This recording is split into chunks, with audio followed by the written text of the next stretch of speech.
Hello, my name is Katie. Welcome or welcome back to my channel. I'm here today to do two tags. They're kind of connected, and I thought they would pair nicely together.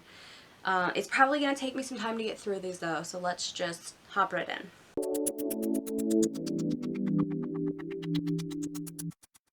First things first, I'm going to do the JFK tag. This tag was created by the wonderful, very literary Carrie. Love saying that. And it comes out of her obsession with JFK. I think we can call it an obsession. But it sounded pretty interesting. The questions really made me think. So I decided I would go ahead and do it. Question 1. Tenuvus Onemore. Rose and Joe Sr. had a boat called Tenuvus to signify the 10 members of the Kennedy clan. With the birth of Ted, the family named another boat One More. What book with a large cast of characters would you recommend? So, this was the very first book that came to mind, and I'm just gonna roll with it. Karenina by Leo Tolstoy. Very large cast of characters, very large. Great book, so much, and there's just so much that you can really like pick apart in this book. It's a literary masterpiece. I'm pretty sure I can say that. Do most people know what Anna Karenina is about? I feel like most people do. It's a classic. So if you don't, I don't know what to tell you. Question 2, PT 109. What is your favorite book featuring a harrowing survival, a rescue, or a war story? I had a few thoughts here. But I had to work them down because I haven't read a whole lot of books that I would consider featuring a harrowing rescue or harrowing survival or rescue. But I have read a lot of war stories. So what I went with was a book that I know is a favorite because I've read it more than once, and that is The Poppy War by Rf Kwong. This is based on the Sino-Japanese War. I always get this wrong. I shouldn't even try. Anyway, it's basically history mixed with fantasy, and it follows the events of a very real war that happened, and it's a rough read, but the characters are so great that it helps lighten things up a little bit. Question 3, Addison's disease. What is your favorite book that deals with disease or the medical field? This is another one that I've not read a ton of, so it's difficult for me to say, like, a favorite. Yeah, I don't know that I could really go with a favorite. So instead, I'm going to go with two that I've read recently. We have The Immortal Life of Henrietta Lacks. This is the story of Henrietta Lacks, and her cancer cells were taken, without her permission, although technically they didn't have to get her permission. The point is, her family wasn't told, they were manipulated horribly, and her cells have gone on to do amazing things in the medical field, and then her family can't even afford health insurance. So it's just, it was a rough read, but very worthwhile, I think. And then, similarly, I read The Organ Thieves, The Shocking Story of the First Heart Transplant in the Segregated South by Chip Jones. This takes a different tack. This is less about the black man whose heart was stolen, and a lot of that is because his family didn't really want to talk to the author. But this is more about the story behind why this occurred, what led to this atrocity. So that was really interesting. If you're specifically looking for medical history, this has a lot of that in it. Question 4, Camelot. What real or imagined dynasty would you like to read more about? For me, that's the Hapsburg dynasty. I have wanted to read more about them for ages, but it's never something that I've prioritized. And I don't know why that is. I think I was caught up in like the Romanov dynasty. I've read a ton about them. And what's interesting is at certain points the Hapsburg dynasty intersects there. Like really, no matter what part of history you're reading about, what monarch, what war, whatever, the Hapsburg dynasty is there in some way, shape, or form. but I've never actually read anything dedicated to them, and I want to desperately. Question 5. High Hopes. Frank Sinatra re-recorded this song for Kennedy's 1960 presidential campaign. If you ran for office, what would your campaign song be? I don't know. Honestly, when I first read this question, the only thing that popped to mind was Don't Stop Believin' by Journey, but also that song was like already in my head because I was listening to it the other day, so I'm not sure if it was the question that prompted me to think that, or if it was just already there.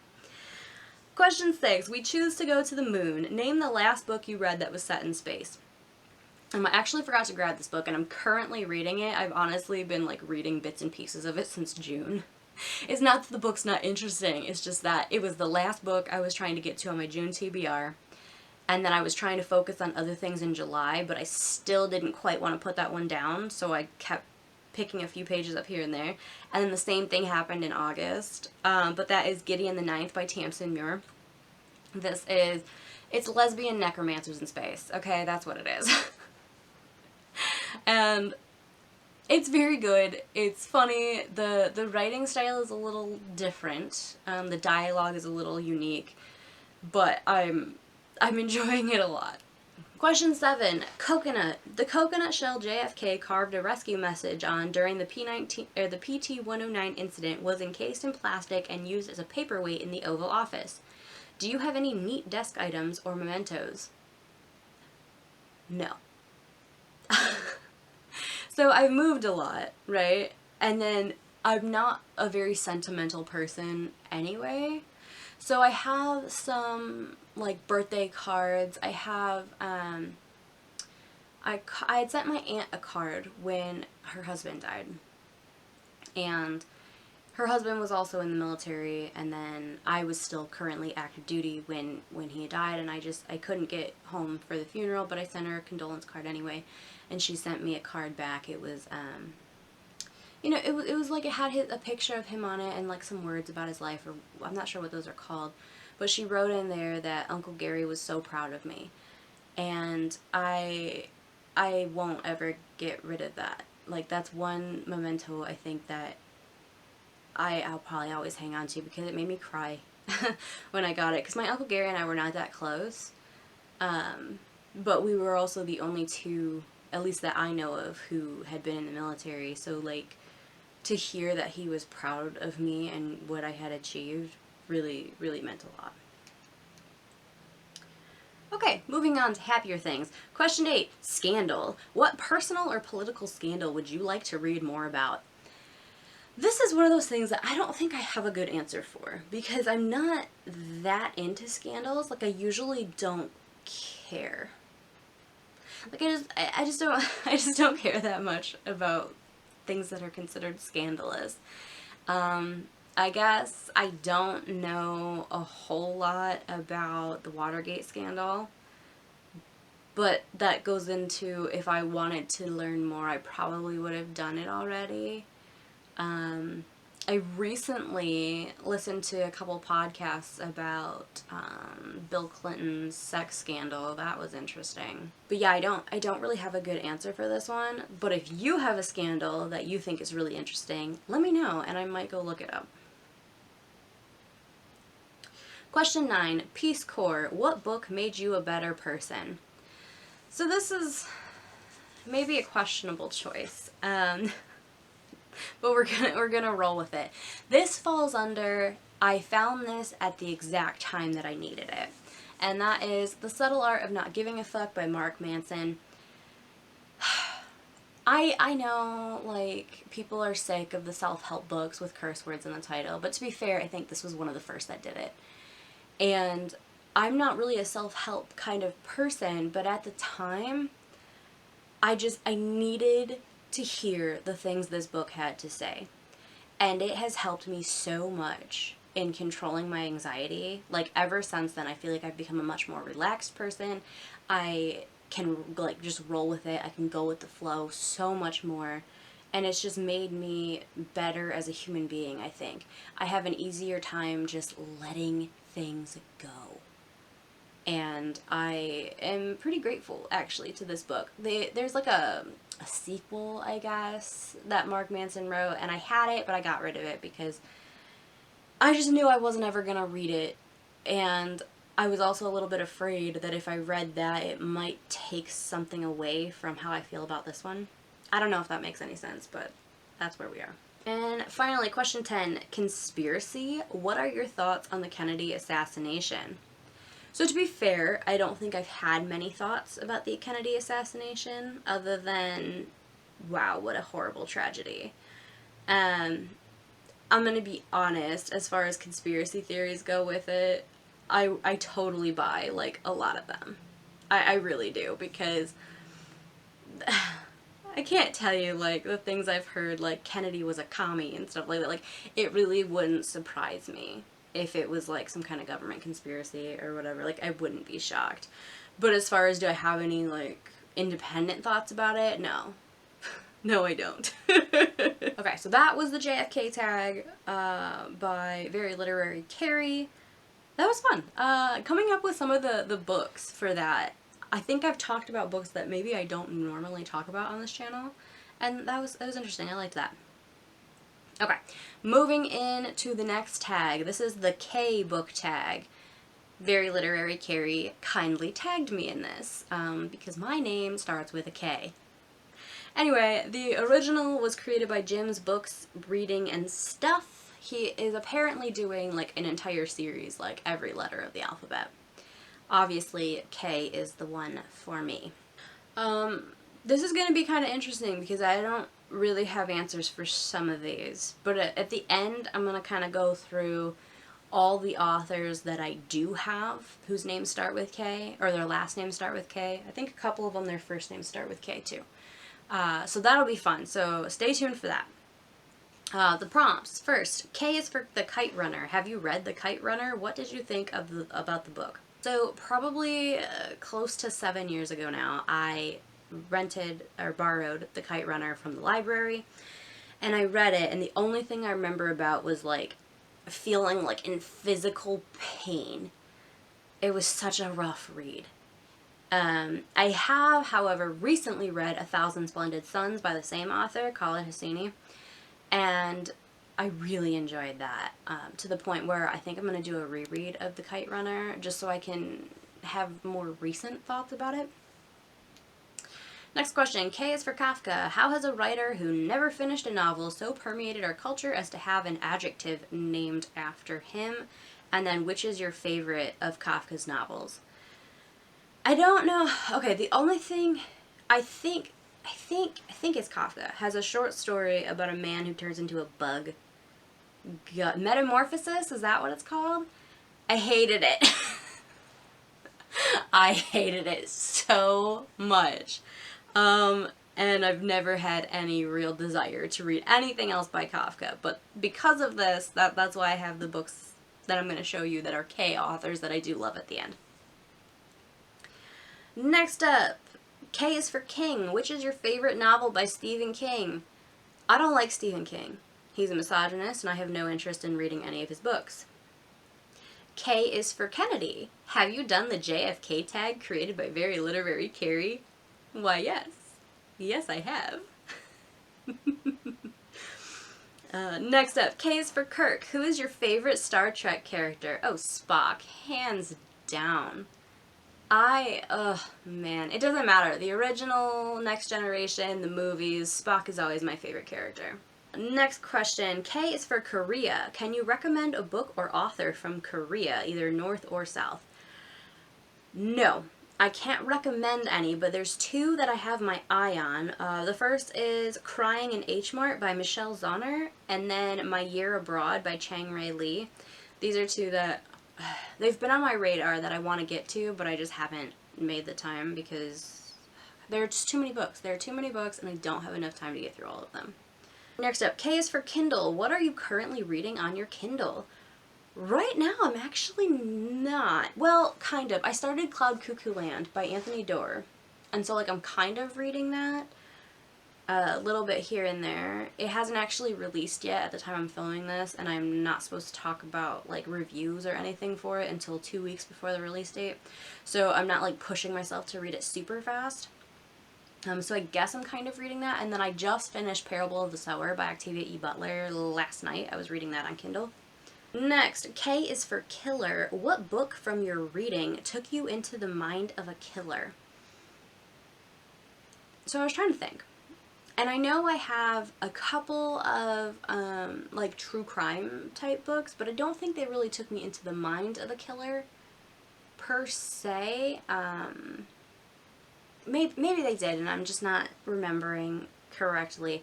And then I was thinking, and there were 2 that I could think of from thrillers that I've read, but I can't give you the titles because that would be spoiler. You're not supposed to realize you're in the mind of the killer. So that's that. K is for kind. What kind of books don't you read? Not many. Typically, I don't read a ton of classics, and I don't read a ton of poetry. That's not to say that I won't read them. I just don't usually read them, and I also don't read a whole lot of romance. It's more of a, I have to be in the mood for just something light and fluffy if I'm going to do that. But I do have several on my shelves. So I can't really say that there are any kinds of books that I don't read, just like out and out. But those are the couple that I read less than others. Okay, so that was the end of the tag, but let's dig into a few. Actually, these are all the books that I could find with authors with K names. Maybe I'll go with the ones where their first names start with K first, and then we'll go to the last one. I'm sure there are other authors on my shelves where their first names start with K, but I shelved alphabetically by last name. So I just kind of did a quick search and grabbed what I could see. But we have A Thousand Splendid Suns by Khaled Hosseini, which I mentioned earlier. Loved that book. We have Word by Word by Corey with a K Stamper. Loved this. So funny. I don't know why more people don't read this, because I know the booktube community is filled with word nerds. And this is the book for you if you are a word nerd. Next up, I have Such a Fun Age by Kylie Reed. This book has gotten so much hype, and it deserves every bit of it. You know what, I'm not going to get into synopsises because we'll be here forever, and I don't want to be here forever. But yes, so good.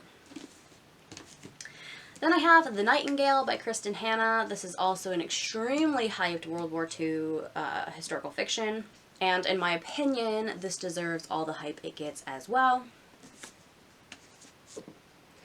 Alright, so authors whose last names start with K, I have quite a few here. Flowers for Algernon by Danielle Keyes. Whew! This was a rough read. This made me extremely sad, but it was extremely short, so I wasn't sad for long.